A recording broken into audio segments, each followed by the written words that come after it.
bakobanda kotambola oyo ezalaki marche pacifique. Son excellence Moïse Katumbi abengisaki bakongolais bazalaki na besoin babomisa bandeko ebimaki Moïse Katumbi nde asali nini abomisi bakongolais. Même ata na communauté internationale, même ata bisika wapi balingaki bakondane Moïse Katumbi azali kosala politique oyo ya makila te. Moïse Katumbi azali kosala politique pour abanda obomisa batu te. Moïse Katumbi azali kosala politique ya honnêteté na sincérité parce que azali na besoin ya badonné ya mboka na biso échanger. Ya RDC depuis 1960 toye komona ke ba policier quand même bakoma otambola na peuple congolais. So la oyoki bande on a biso balobi ke boma député tika policier, c'est-à-dire policier a commis pour protéger le peuple congolais. Nene rôle ya police ezali ko protéger peuple na ko protéger biloko na bango. Donc quand même c'est un grand pas oyo tomoni etika ko sala matin. Il faut que balongonya na la police congolaise. Merci beaucoup. Na pesi nombo de po bozaka ebele botala biso boza vraiment ebele o bozaka libaku ya kolanda mission na biso to sur la pona Congo présenté par votre humble serviteur Yannick Wenge moto atonda na kati na kibonzambe tikete kimeri ngela obambo ndako na bino boza partout boza Lubumbashi boza na Kinshasa Matadi bozali na Fudicid bozali partout botala ka émission na biso tikete kimeri ngela obandako mwa bino na kati mission to sur la pona Congo lelo par respect na pona bino le président Peter Mukendi, papa Peter Mukendi depuis Durban na koyambaye po toso la makambo etali mboka na biso Congo tokosola mambo ebele oyo etali mboka na biso. Mesdames, demoiselles et messieurs, papa Peter Mukendi na pesio mbote pe oza boyi malamu na kati émission na biso toso la pona Congo. Merci beaucoup.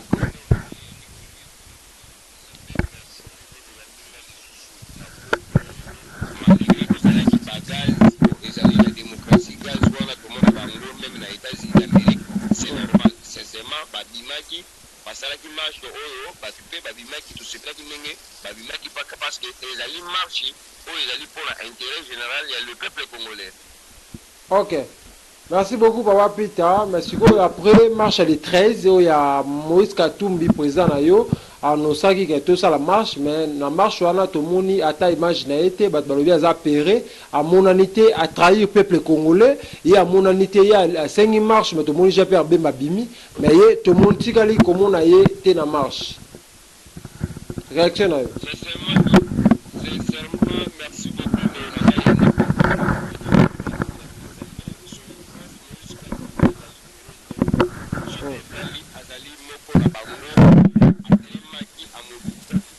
presque na minoko nyonso ya mboka na biso tomonaki amobilizaki malgré azaki mwa musika na mboka na village na Egre kuna na Kashobo asalaki déclaration kolobaki akozala elongo na bandeko na ville ya Lubumbashi abelaki bandeko na Polozi abelaki bato ya Lubumbashi Likasi Kakande Kambove partout na province oyo soki ba province nyonso kuna na Bakasai partout abelaki bato oyo akolobaki azali pere ezali bato oyo bazo comprendre makambo te.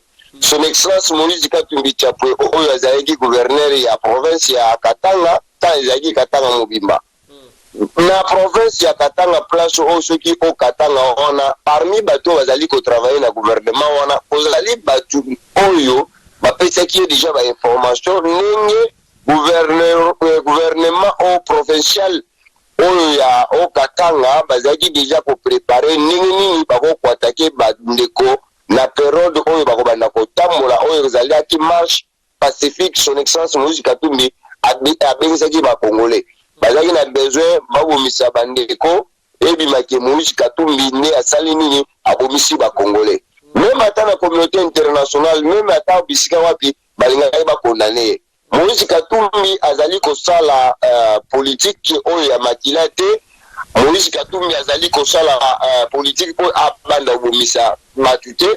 Moïse Katumbi azali kosala politique ya honnêteté na sincérité parce que azali na besoin ya badonné ya mboka na biso échanger ta azui ba information wana ya kolobaki non bazali ko préparer nini ba ko attaquer bandeko baboma bango. C'était comme ça que abengisaki bato ya ko annuler marche oyo esengaki asala le 13. Mais ce n'est pas que son excellence Moïse Katumbi a boyi ko salisa marche té.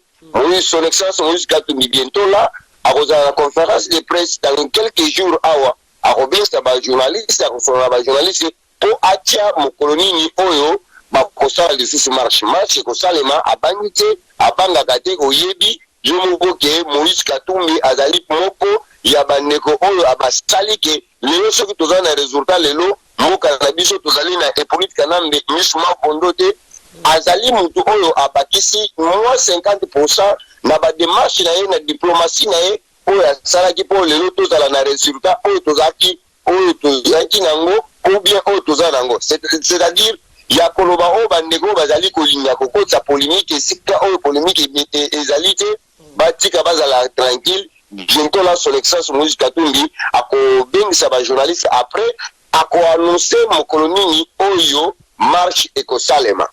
Ok, merci beaucoup Papa Peter. Bon, on a ngambu ya Kinshasa ndenge marche les kaki yo au mona ka onde ni marche wana zaki pacifiquement et les kaki bientôt et les kaki na moi ba kokoso. Bon, marche sincèrement peut-être loko na sepelaki ozali oyo tozali kobenga état de droit.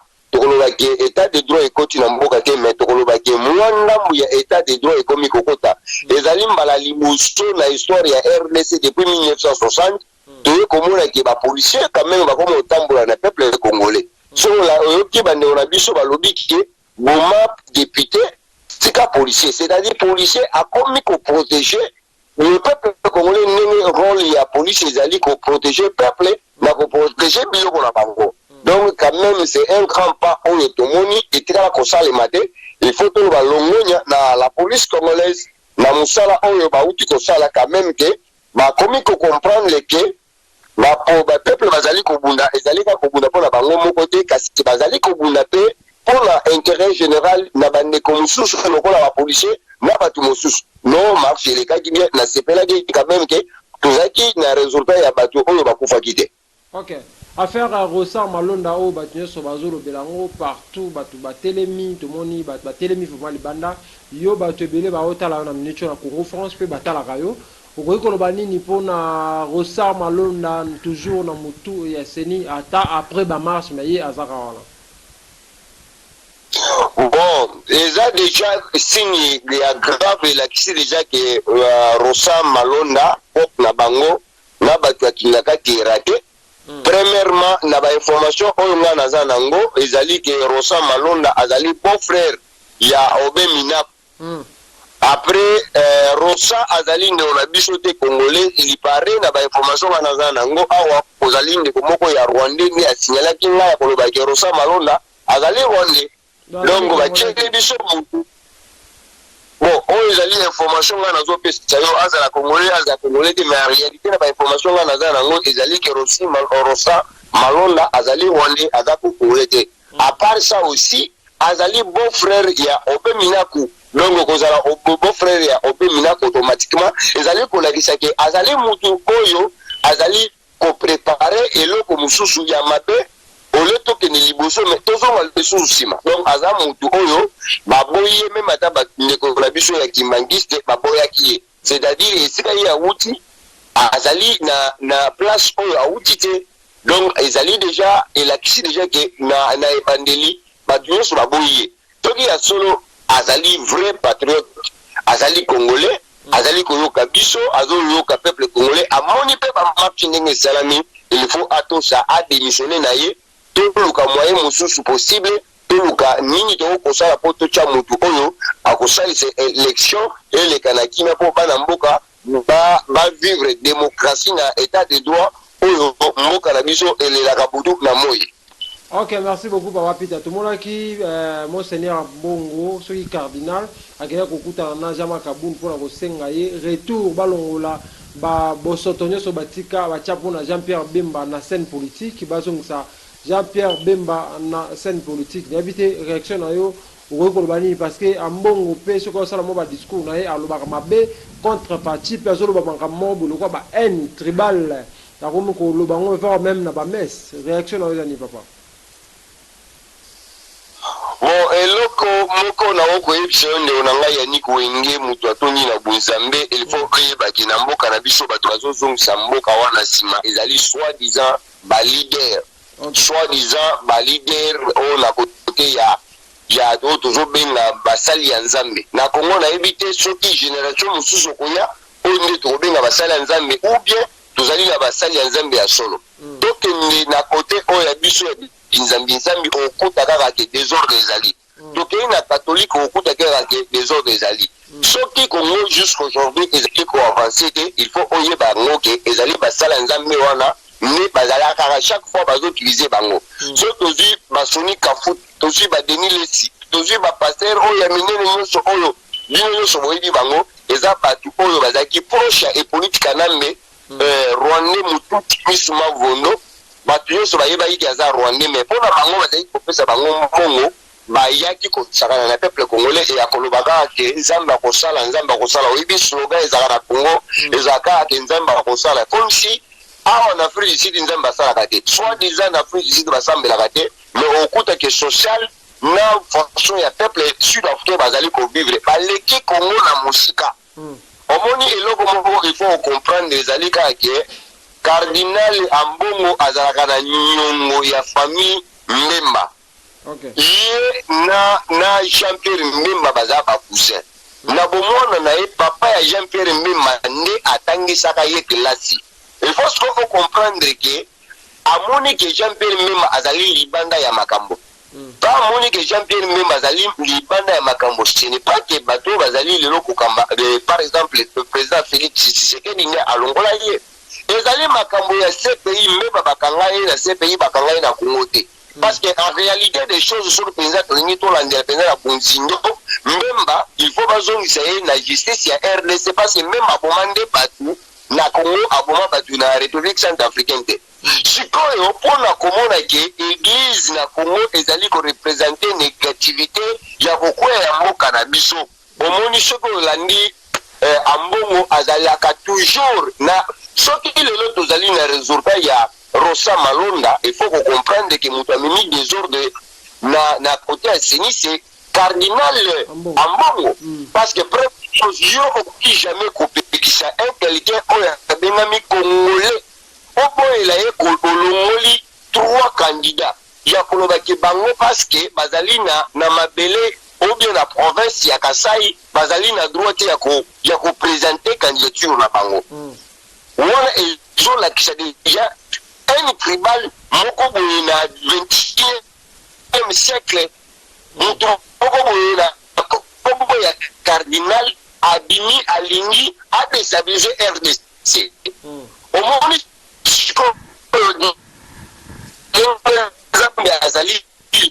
azali kotala mabe biso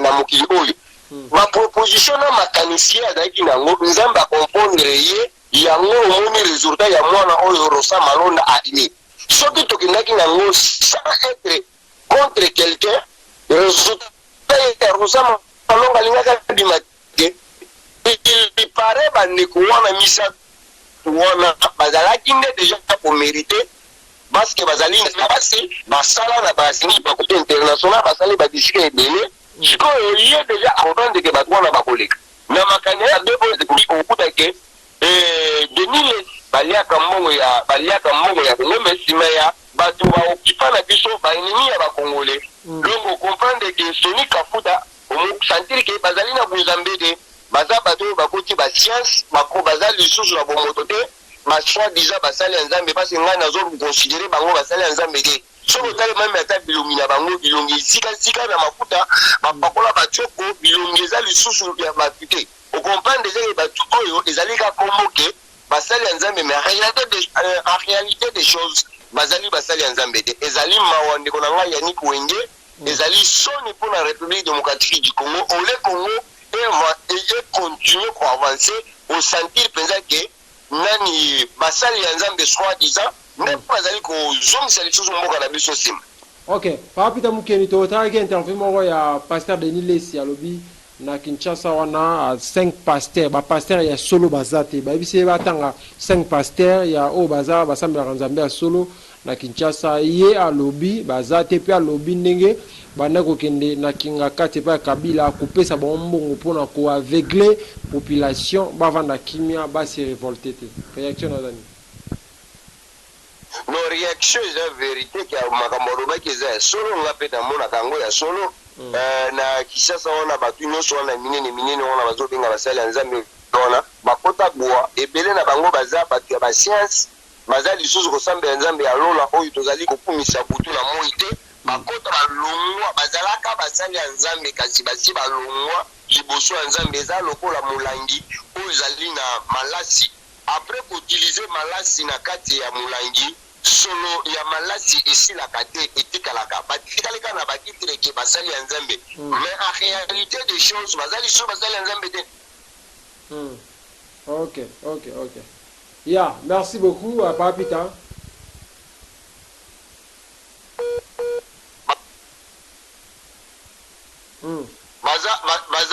baza na biloko na bango oyo ya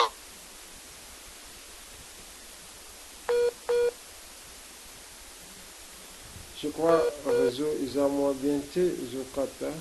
Bien, continuez Papa Peter. Ya azali musala nzambe te azali.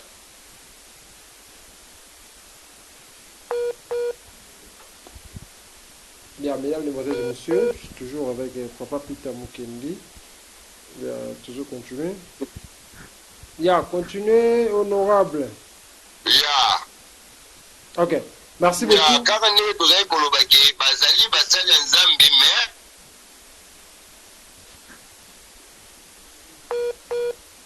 pas ouais, c'est bon, bon.